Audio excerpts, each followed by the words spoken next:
Welcome to Amici, news and insight from the New York court system. I'm John Carr.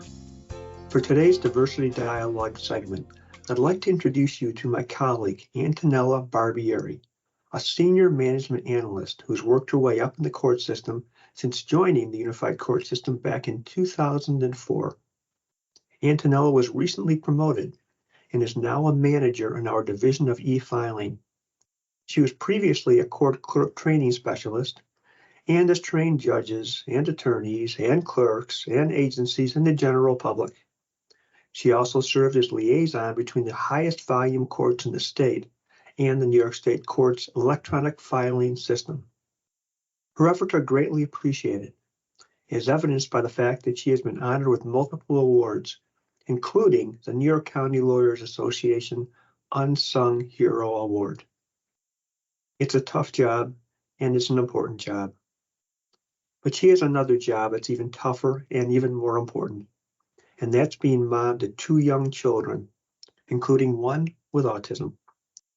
Today, we hope to view autism from the perspective of a mother and her child.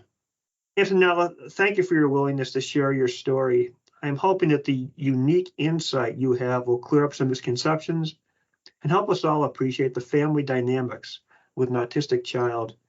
So let's dive right in. So you have a little boy who was diagnosed as autistic when he's 2.5 years old. What led to that diagnosis, and was it a surprise for you?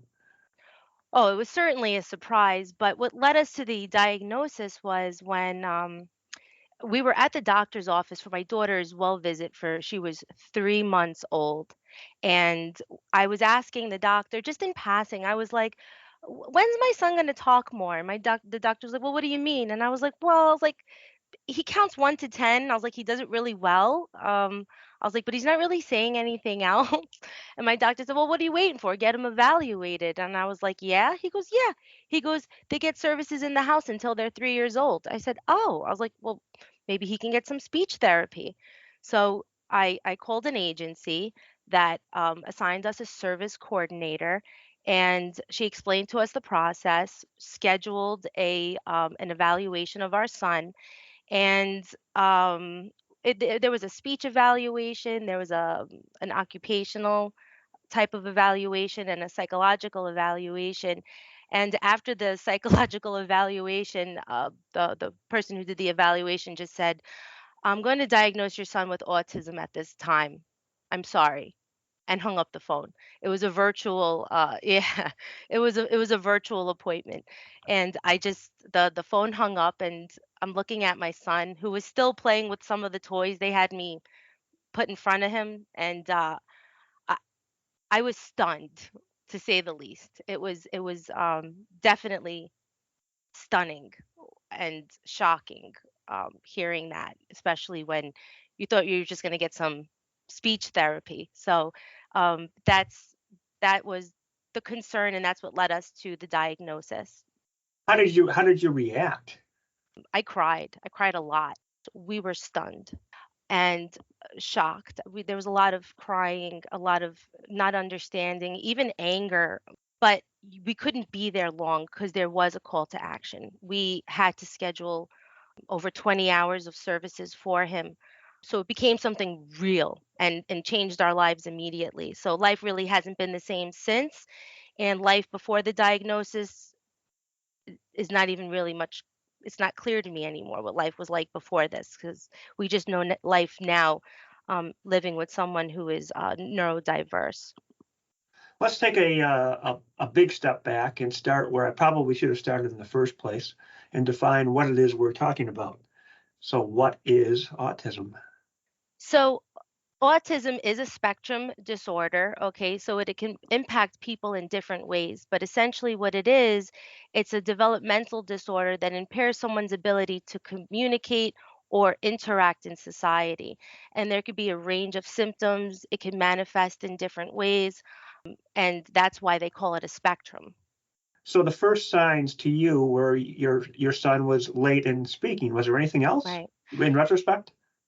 In looking back on it, almost some of the behaviors that I thought was just typical child behavior, the psychologist was pointing out as sensory seeking behavior.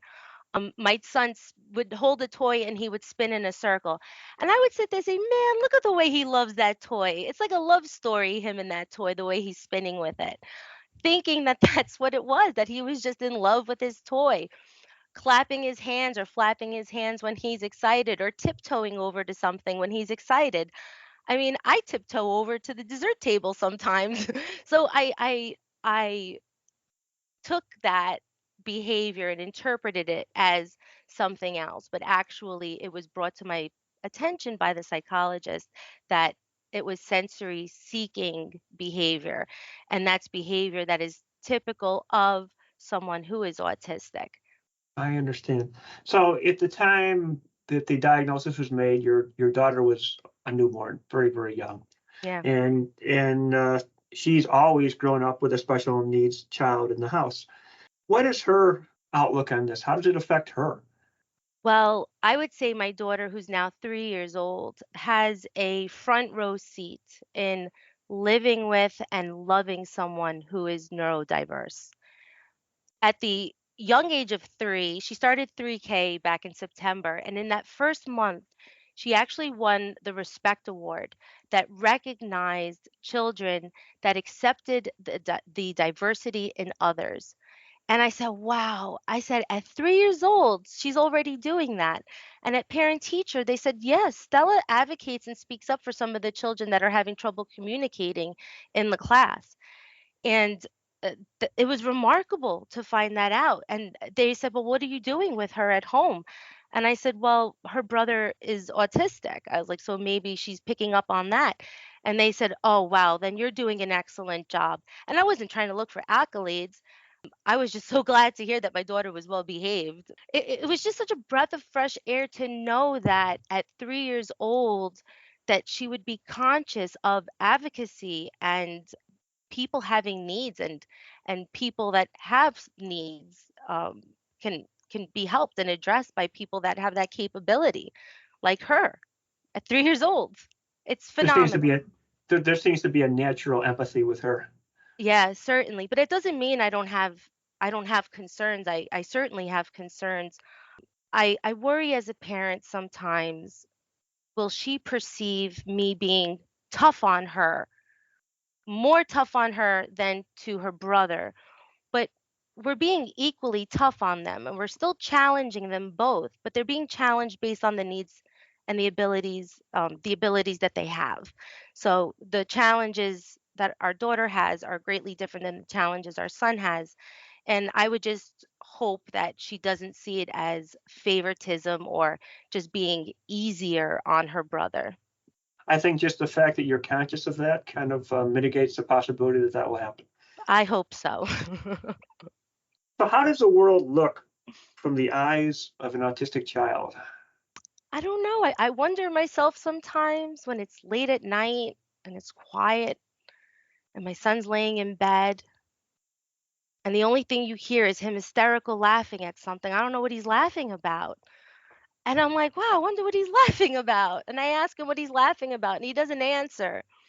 So I'm sure it's got to be way more amazing than the world that we perceive the world as.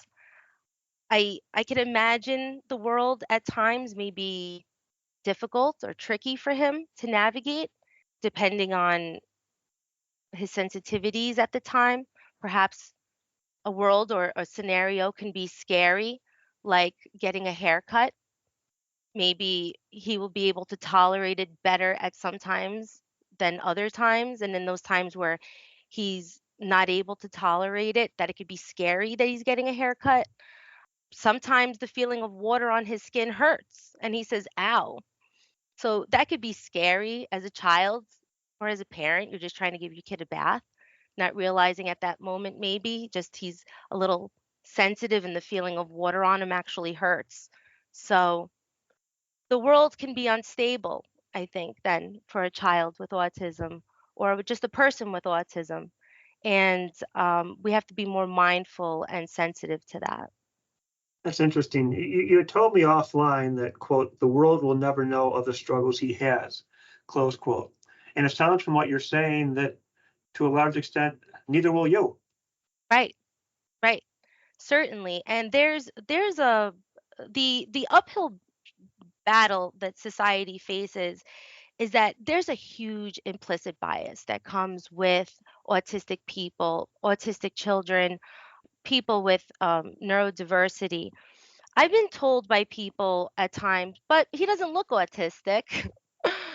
And it's real innocent and when they say that and they really believe it, but what they're really trying to say is that there's no physical indication that my son has a neurodiversity or any type of developmental delay in any sort of way. And you look at him and you say, wow, he's such a cute little boy. And look at the energy and look at that smile. And wow, look how fast he goes. And doesn't that hurt? And how does he pick that up? And all of that. And that's what people see, but they don't see that maybe he's doing that because it feels good to push a couch into the middle of the room. Maybe it feels good to walk on all fours. Or when he asks to be swung upside down, it feels good for him, but the world won't understand why he's asking for those things. And I think about just that type of behavior. When people see it as an adult, there's like an implicit bias that my child is misbehaving, that my child is naughty, that the parents let the child do whatever the child wants to do because the parent is lazy. There's a lot that the world doesn't understand about that, and I think it because it comes from an implicit bias. If you see a child in a wheelchair, you would have an implicit bias that they couldn't do something, but in fact, they can, and they wouldn't want you to think that. And the same thing goes for a child that may look like they have no barriers, no boundaries, or something that a typical child would be able to easily navigate. And parents don't see it. And I know, especially with my son, we've seen that people probably think he's just a misbehaved child when he's in the world looking for input, but he's or not. or that you are a bad parent. Or that I'm a bad parent. I started this discussion by quoting you as saying the world will never know of the struggles he has. I'm going to change that. The world will never really know of the struggles that you have. Or any other parent or person, John, navigating as a human being in this world. But it really, because we're talking about autism, yeah, the struggles of someone who, some people say, well, I'm not a math person. Like you kind of take that, oh, they're not a math person. Maybe they're not just not good at math. No, there are some people that are just not math people, that math just doesn't make sense to them. And it's very hard to learn math.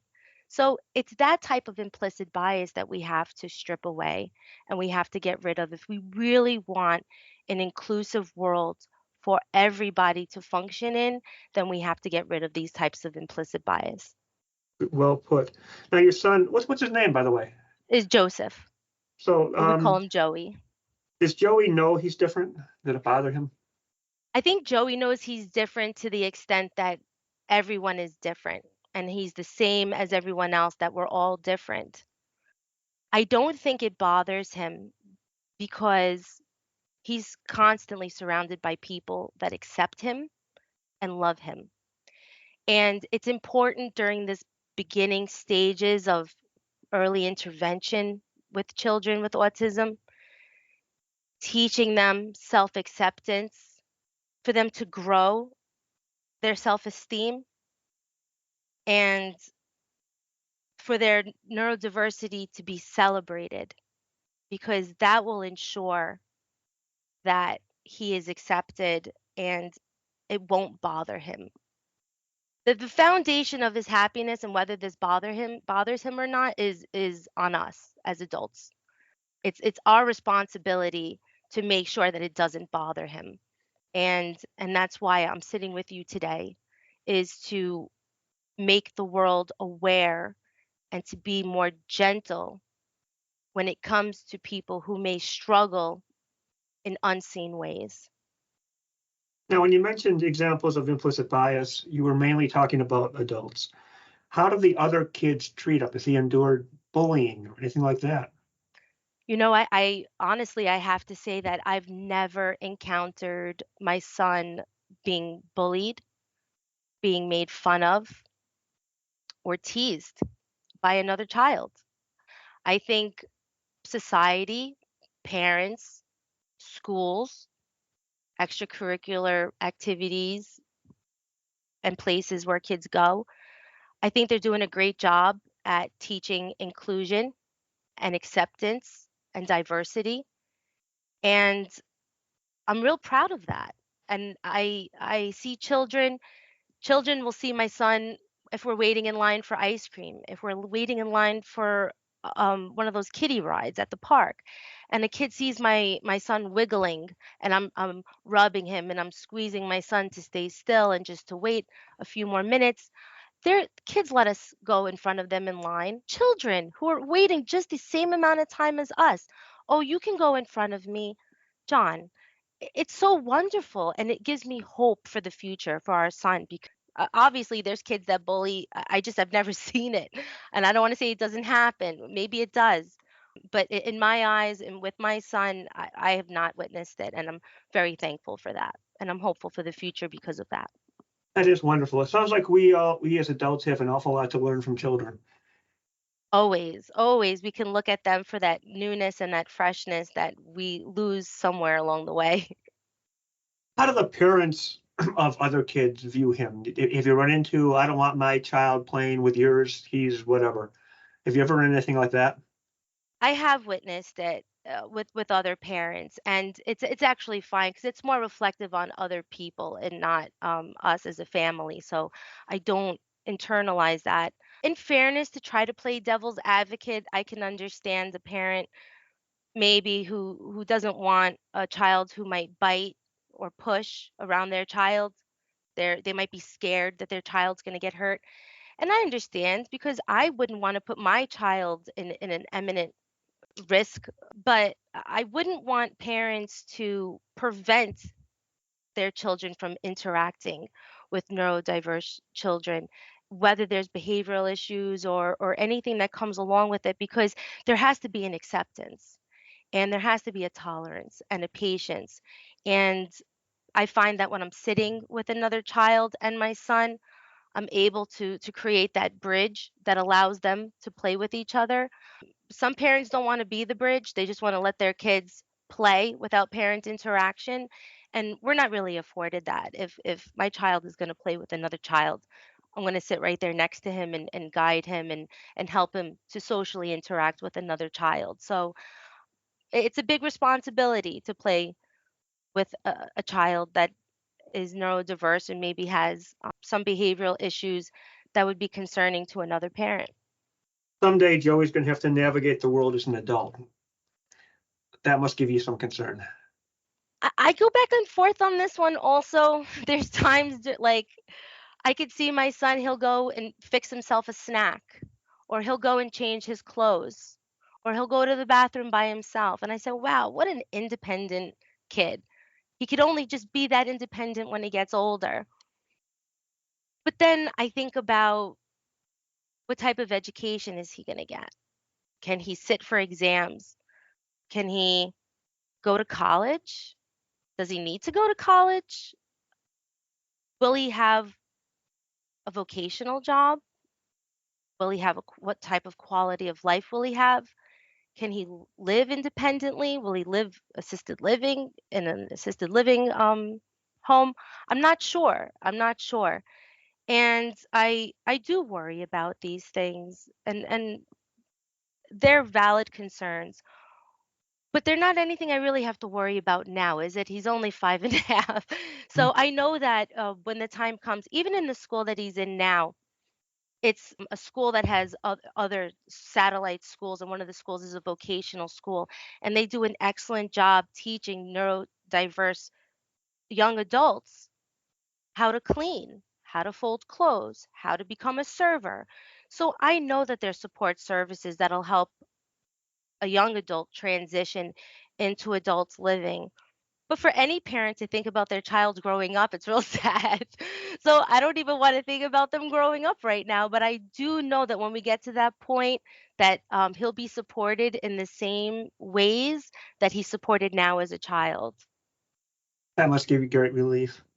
How has this experience affected the way you do your job or has it caused you to view your job differently?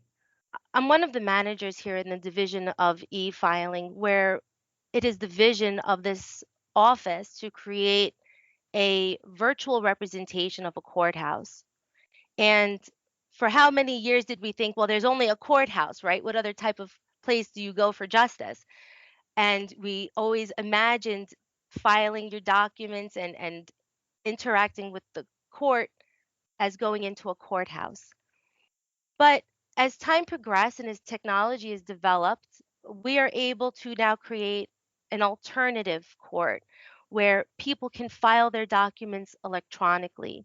They can view their documents electronically, and they can interact with the court electronically in a virtual way, eliminating that social aspect that perhaps during COVID we lost during the pandemic, a lot of the social interaction. But for some people who struggle with social interaction, I think that maybe this was a good thing. And I continue with that vision of creating this alternate access to the courthouse. And I think about it with the motivation of my son in mind for people who may not walk into a courthouse because it may be too much of an overload for them emotionally, sensory wise, to go into a courthouse to speak to someone to accomplish a task that may be better off if they were just able to do it without social interaction. So I think about that. And John, I'm in the perfect place for that here at the Division of E-filing, where we are aware of the people who need an alternate method of filing documents. We're constantly thinking about the underdogs, the people that need us the most. That's fascinating. I hadn't thought of e-filing. I was thinking of e-filing more as an efficiency rather than an accommodation. And I think you're telling me it is very much both. Absolutely. It's definitely both. And it's a living creature, the e-filing site. Even though it's a website, it's constantly evolving and constantly catering to the individual needs that are presented to us in New York State, families, agencies, and the people that really need us the most. This would be a strange question, but do you think the experience of having an autistic child has made you a better professional, better employee? I don't know about better. Definitely, well, maybe my managers would say better. I'm more patient. I would say I'm definitely more patient. I also have less expectations and I have more acceptance. So, how that translates um, into what we do here in the division of e-filing, yeah, maybe it makes me a little better. That I'm more patient. I'm more mindful of the needs of individuals. When people are calling, I don't expect them to have the same tools that I have to navigate. So it sounds me like maybe this experience is helping you to become the person that you're meant to become in a way. Well, I absolutely feel that way, especially in parts of becoming more accepting of the way things are rather than having expectations. That's helped me grow as a person and it helps me to continue growing, being more accepting of where I am in my life and where the role that we play in this world. What do you wish people better understood about the life of a parent with an autistic child? I'd like to offer the following insight that the parent of an autistic child is not just simply a parent. The parent of an autistic child ends up wearing many hats. I would say for myself that I am an advocate. I'm an advocate for my child so that he receives the services that he needs, that he's growing in the ways that he needs to grow. We do this for our children. If you're an active parent, you do this for your children, but there's an extra layer of advocacy that comes with being a parent of an autistic child, where you're dealing with other agencies, city agencies, state agencies. You're in this world of professionals you didn't think that you were going to have to deal with and interact with. So you almost become a professional parent of a special needs child, where you have to be on top of all these things.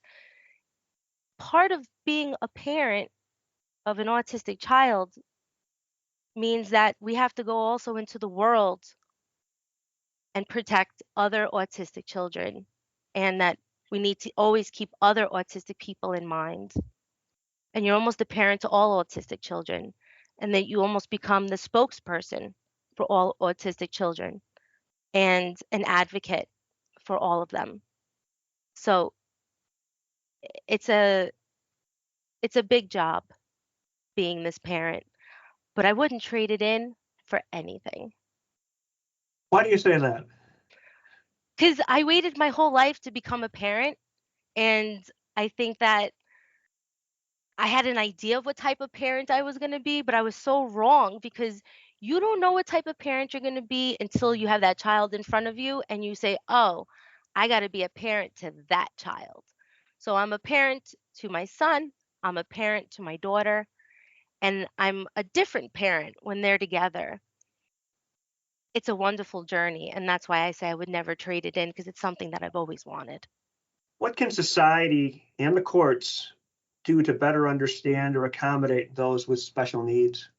So I think as a society, what we can do is always just be mindful of the people that are around us, to constantly be mindful of our diversity, even the diversity in the people that look exactly like you. That's what we can do as a society, to look for the differences, to look for the similarities, but always to keep that in mind, that we are different and that we are the same. Well put. Thank you so much for your time and your insight. Thank you, John. Thank you so much.